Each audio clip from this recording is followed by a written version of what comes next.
Et la famille, j'espère que vous allez bien. Journée 2 de la CAN. Nous sommes au village CAN du Vatican, Makori, pour prendre les impressions des supporters. C'est le Cameroun contre la Guinée. Nous sommes curieux de voir qui va remporter ce match. Rendez-vous juste après.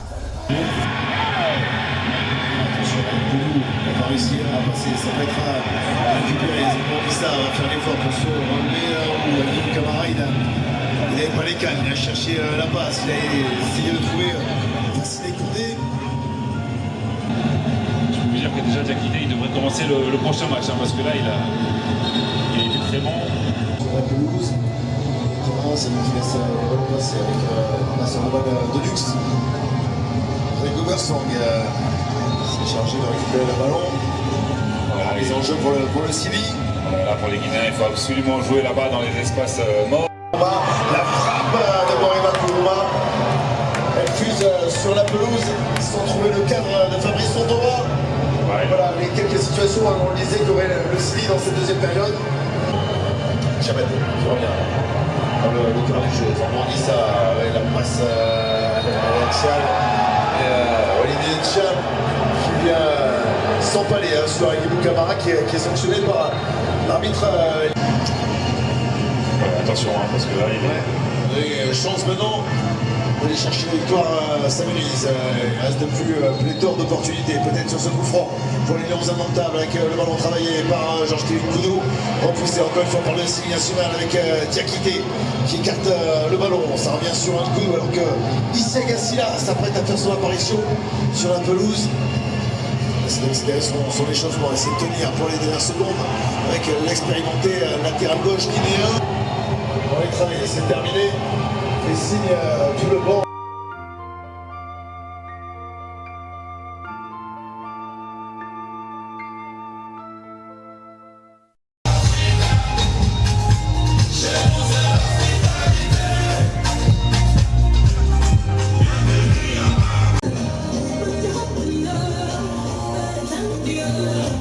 Bonsoir monsieur, on veut juste prendre vos impressions par rapport au match qui vient d'avoir lieu. Qu'est-ce que vous pensez de ce match-là? D'accord, bonsoir. Oui, je veux dire, sur ce match-là, ça a été un très bon match de l'ensemble. Mais je suis impressionné par la prestation de la Guinée par rapport au Cameroun. Parce que oui, on a vu dans le match déjà, il était assez équilibré de part et d'autre. Mais la Guinée qui est un peu le challenger par rapport au Cameroun a fait très bonne impression dans l'ensemble du match et même en moins. Donc je pense que si il y avait une note à donner par rapport aux deux équipes, on aurait donné peut-être 8 sur 10 à la Guinée et 6 sur le Cameroun. 6 au Cameroun. D'accord, donc par rapport à la suite de la compétition, comment vous voyez la suite de la compétition? Ah oui, il faut dire que c'est une compétition qui est très ouverte. Bon, il y a beaucoup de surprises parce que les petites équipes, aujourd'hui, on ne va plus. C'est un griffe, je dis, mais les équipes de Baran donnent vraiment une très bonne impression et ils montrent aux grands qu'il y a beaucoup de travail encore à faire. Vous voyez, et puis bon, on est vraiment épanoui dans cette CAN parce que ce n'est pas que des grandes équipes qui gagnent et le niveau est assez relevé quand même, faut dire. D'accord, maintenant pour cette poule bien précise, vous pensez qui va pouvoir sortir de cette poule? Là, ça sera difficile parce que je ne peux pas me prononcer sur les premiers matchs. Le Cameroun reste une grande équipe quand même. Rappelez-vous en 2015 quand la Côte d'Ivoire devait remporter son deuxième titre, on a commencé par déjà faire un match nul et après on sait un peu c'était quoi la suite. La dernière cadre avec le Nigeria, on a vu ils ont fini tout le match de poule en force et le prochain match à l'éliminatoire direct, ils ont perdu. Donc j'ai essayé de prendre sur moi-même, mais je ne vais pas donner de favoris ou d'insider. Je garde pour moi un peu. Donc que le meilleur gagne alors?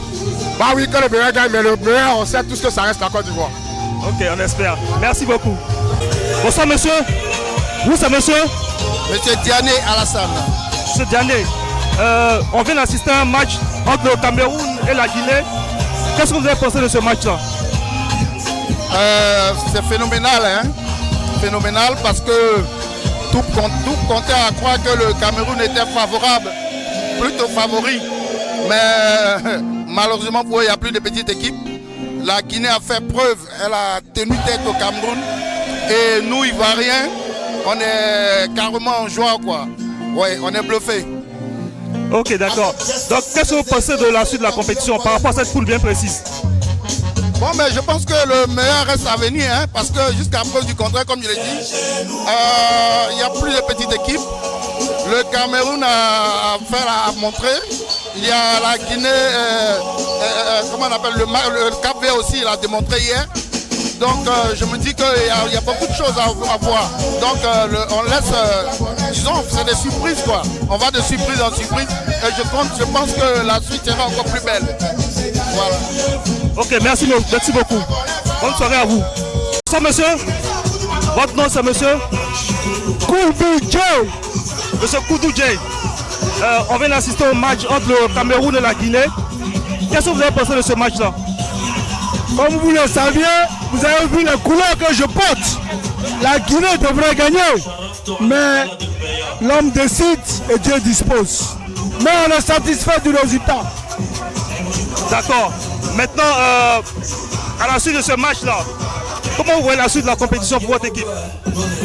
Moi, pronostic, Côte d'Ivoire, Sénégal.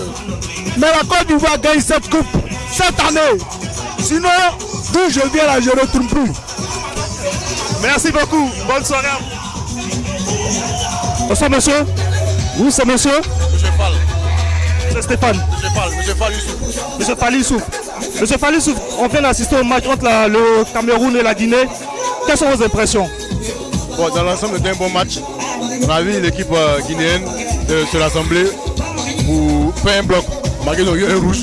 Donc ils ont essayé de jouer ensemble, mieux défendre pour pouvoir le Cameroun a commencé à prendre l'ascendance sur eux. Donc c'était une chose normale, puisqu'ils sont en moins, donc le Cameroun va prendre l'ascendance. Donc ils jouent bloc bas. Un bon match dans l'ensemble, on a bien apprécié le match. Mais le Cameroun a égalisé. Même mal pour nous, pour se la Guinée. Mais quelle équipe vous a fait la plus bonne impression? Bon, disons, le Cameroun, plus le carton rouge a favorisé le Cameroun. Ils ont bien joué, ils ont commencé à bien monter. Mais avant le carton rouge, c'était la Guinée qui jouait, qui faisait circuler le ballon. Le ballon circulait fluidement, c'était bon, dans l'ensemble tout était bon. Bon, si on prend dans l'ensemble, les deux équipes ont fait un bon jeu, bon, disons équilibré. L'autre avec sa partie, donc c'est un jeu équilibré. Le match nul était un bon match nul prouve que c'était un jeu équilibré. Maintenant, quels sont vos pronostics? Votre pronostic pour la coupe? Qui va la remporter, à votre avis? Je suis sénégalais. Bien évidemment, le Sénégal. Bien évidemment, le Sénégal. Mais à part le Sénégal, il y a la Côte d'Ivoire qui va aussi. Puisque on est là, on dit ici, donc on se le Sénégal. Le Sénégal, puis la Côte d'Ivoire. Donc une finale Côte d'Ivoire-Sénégal alors? Une finale Côte d'Ivoire-Sénégal, le Sénégal remporte. Ok, merci beaucoup. Merci. Bonne soirée à vous. Bonsoir madame. Votre nom c'est? C'est Kafayatou. Quelles sont vos impressions par rapport à la Coupe d'Afrique des Nations qui a lieu en Côte d'Ivoire? Bon, chez moi, là, c'est la Côte d'Ivoire qui gagne. Si la Côte d'Ivoire n'a pas gagné, le Nigeria gagne. Pourquoi le Nigeria? C'est mon pays, je viens du Nigeria. Ah d'accord, ok. Donc mais le Nigeria et la Côte d'Ivoire sont de la même poule. Le prochain match c'est Côte d'Ivoire-Nigeria. Entre les deux, que le meilleur gagne. Je supporte les deux. Donc la coupe sera au Nigeria ou à la Côte d'Ivoire, c'est bien ça? Bon, la Côte d'Ivoire d'abord. La Côte d'Ivoire d'abord. Ok, merci beaucoup. Bonne soirée à vous. Bonsoir monsieur. Bonsoir. On vient d'assister à un match. Qu'est-ce que vous avez pensé de ce match-là?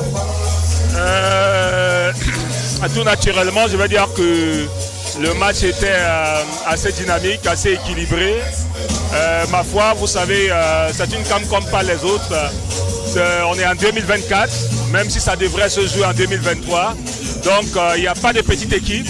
Toutes les nations, toutes les 24 nations ont pris le temps de se préparer.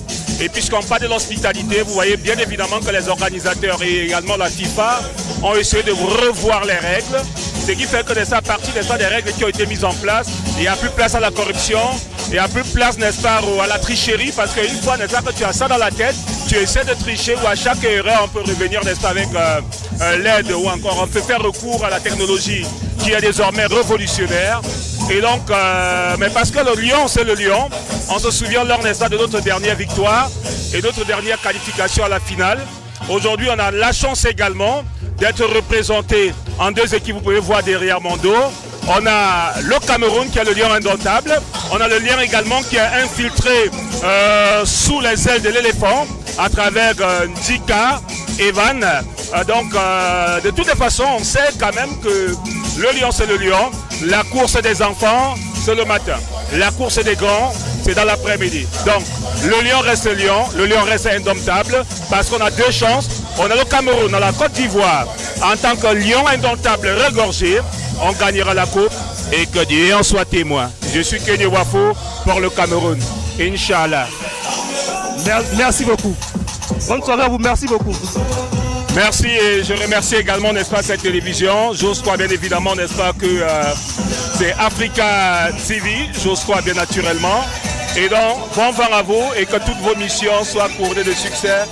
Big up à Africa TV, et bien au nom du cinéma francophone. Merci beaucoup. Bonne soirée.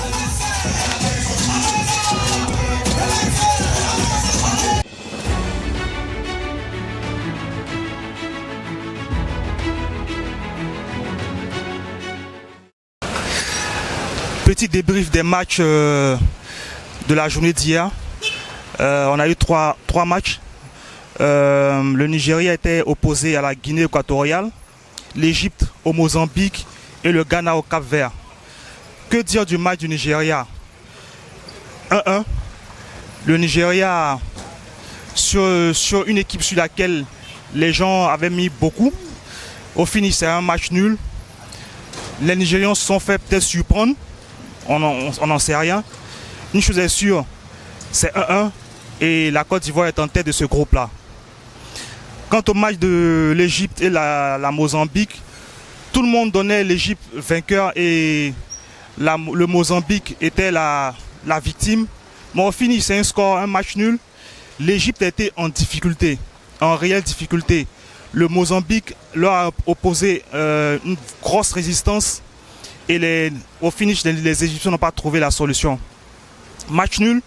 On espère qu'on verra la suite de la compétition dans cette poule-là pour voir est-ce que l'Égypte pourra s'en sortir ou peut-être ils prendront la porte. On n'en sait rien. Le Ghana contre le Cap-Vert. Vraiment une grosse déception. Grosse déception. Les Ghanéens n'ont vraiment pas joué. Ils n'étaient pas à la hauteur de ce match-là. C'était quoi? La pression, on n'en sait rien. L'équipe est peut-être vieillissante, on n'en sait rien. Mais une chose est sûre, c'est que le Ghana n'a pas été à la hauteur. On espère qu'au match prochain, les Ghanéens vont se réveiller parce qu'ils en ont vraiment besoin. C'est une grosse nation de football. Ils ont plusieurs CAN à leur actif. Il faut que les Ghanéens se bougent un peu. Sinon, la sanction va tomber. Ensuite, aujourd'hui, on a eu le Sénégal opposé à la Gambie. Bon, aucune surprise, hein. C'est le champion en titre, le Sénégal. Ils se sont fait respecter. Ils ont laminé les Gambiens qui n'ont pas vu grand-chose dans ce match. Et ce qu'il ne faut pas oublier, c'est des pays voisins. C'est des pays frères parce que la Gambie est enclavée dans le Sénégal. Donc, c'est deux peuples qui se connaissent très bien. Et le Sénégal a montré sa suprématie face aux Gambiens. Donc, qu'est-ce qu'on peut dire? Qu'est-ce qu'on peut dire? Le Sénégal lance très bien sa compétition. Le Sénégal vient dire à tout le monde que c'est lui le champion en titre et qu'il est venu en Côte d'Ivoire ici pour se faire respecter et pour peut-être prétendre encore au titre de champion, peut-être garder la compétition. Mais la Côte d'Ivoire ne se laissera pas faire. La Côte d'Ivoire organise la CAN et la Côte d'Ivoire va certainement dire au Sénégal de se calmer. L'Algérie est opposée actuellement à l'Angola. Et le score c'est de 1-0. L'Algérie vient d'inscrire un but là à l'instant. L'Algérie qui est un ancien champion de la CAN. Donc l'Algérie veut s'affirmer en Côte d'Ivoire. L'Algérie est peut-être aussi, comme plusieurs nations engagées, venue chercher la coupe en Côte d'Ivoire. Mais la CAN se passe en Côte d'Ivoire. La CAN c'est chez nous. Et les éléphants ne se laisseront pas faire. Merci d'avoir suivi African. Pour aujourd'hui, c'est terminé. Mais d'ici là, nous, on va suivre la suite du match de l'Algérie. Et on vous dit à très bientôt. Allez, ciao.